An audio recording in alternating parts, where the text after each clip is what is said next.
Hey everyone, thank you for joining us here in the office, and we continue to work through our material from this book, Lead Pastor. I am absolutely convicted that Jesus Christ said he would build his church, and I really believe that what we believe about that is really real. And so this little book just puts together thoughts, biblical truths, biblical thinking in the church that keeps Jesus in the lead. And for the last several weeks, we've been dealing with the stewardships of revival, and we are on number 4, and that would be warfare. The whole idea behind this is that we as shepherds and churches corporately need to steward well the life of Christ so he can work in our church. So we've been working on warfare. I know we've had 2 times when we talked about warfare. I want to do it one more time. And I know that warfare can be difficult, but let's talk about it just a minute. Jesus said in this beautiful chapter on the vine, John 15, I'm the true vine. My Father is the vine dresser, the husbandman. Every branch in me that does not bear fruit he takes away, and every branch that bears fruit, yikes, he prunes it, that it may bear more fruit. One time I was on a mission trip, and I was down in southern France, and they had just collected the grapes, and they were trimming those vines back. And you know what? I looked at those vines after they had been pruned, and I said to my missionary friend, hey, this looks like there's nothing left for next year when, the vines start coming back, but that's not true. Those vine dressers knew just how far to take them back, so that the whole effort of the plant itself or the vine itself could work on the fruit of the vine and not just on the vine. The Father knows how to do that. You see, Jesus builds his church. Jesus is the life of the church. And as the vine, he's the foundation and the head and all, but the Father owns the vine. Wow. And we find that going clear back into the Old Testament, Isaiah, and so forth. But nevertheless, please understand that your church may go through some warfare that God uses to prune. Now, with that, I have some thoughts. And just let me remind you of this stewardship.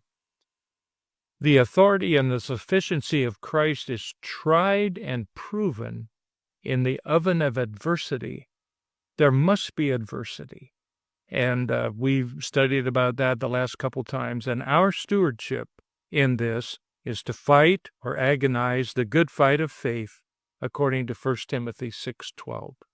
And so with that being said, let me say this. There's a faith cycle. And I think this is important for you to hear. There's a faith cycle that sometimes we go through when we're having hard times in our church. Here's the way it goes. First of all, the church may experience a lack or threat or need. Right now, I know 2 churches that are going through a very difficult threat. And both pastors I'm friends with, I've tried to get both pastors together. They live in different states, so that they can encourage one another during this time of this threat. And you know how social media is today, and it can be cruel to churches and just all kinds of bad information about churches. And so your church may be facing a lack, a threat, or a need. And there's all kinds of different things that come up. When that happens, the second thing is that there's inner disturbance. And I felt it because I pastored a long time. And I felt it in my heart whenever those kinds of things go on. And I've noticed that I heard somebody say one day, the sheep don't eat well when they're nervous. And I, as a shepherd, I can kind of tell when the sheep are nervous and they come in and wonder who's going to say what or do something. And so there's an inner disturbance. And then at that particular point, we just kind of really need to stop, maybe even have special prayer meetings and yield our will and say, okay, God, this church is not ours. It belongs to you. Jesus, you bought it with your own blood. And so in the midst of that, lack, threat, or need, the disturbance, we stop and pray. Give it to the Lord. I remember a church I was working with one time that had gone through difficult times. And so I worked with them a few weeks, and then there came a day when I sensed that God was ready for this, and as the congregation gathered that day and we went through the message, I said at the invitation, all right, let's all come to the altar, those of you who will, and let's give our church back to Jesus. And oh, what a precious sight. The altar just filled up with those people. And we watched then Jesus be free to take over and rebuild. What can happen then is there's a momentary affirmation. In other words, wow, we made it through that. But then after that, it can be followed by something that is a deeper despair.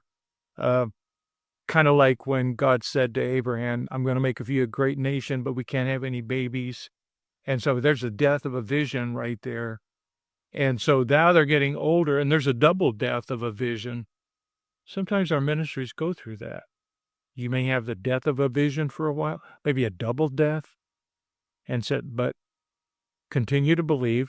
And then the next thing that can happen is that there comes a maturity in the congregation, where there's what I call an inner rest and inner supply. It's like the corporate group begins to say, we have to trust it to God. Rest and release. And oftentimes when I see congregations come to that and they get their hands off of it and really turn to God, then they can do some things. Here's what I suggest then. At that particular point, they're able to really look at the situation and analyze it objectively.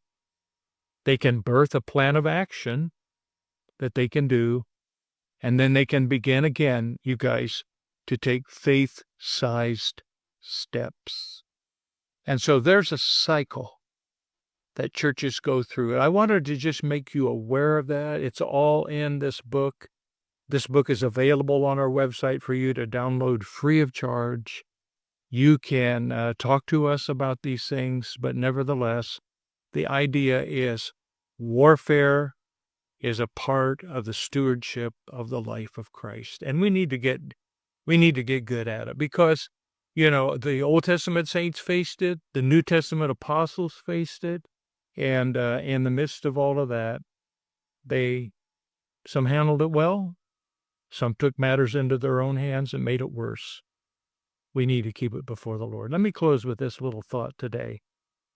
In 1 Corinthians 11, 18, and 19, this is pretty amazing, and these are verses that's often right around when we do the Lord's Supper. But here's what Paul said to the church. He said, I hear that there be divisions among you, and I partly believe it. Now listen, this is going to blow your mind. He said, for there must be also heresies among you, that they which are approved may be made manifest among you. God's doing something through those trials and tribulations for your church. And one of the huge things that he's doing is that he is bringing the cream to the top. You will be amazed to see the quality of people that stand by you and stand by God in the midst of these things. And God often does that so that we can be ready to do the next stewardship, and that's to know who we can disciple well. So anyway, warfare has its place. Let's get good at using our sword, the Word of God, right? And watch Jesus build his church as the Father does his work as well. Thanks for joining us. God bless.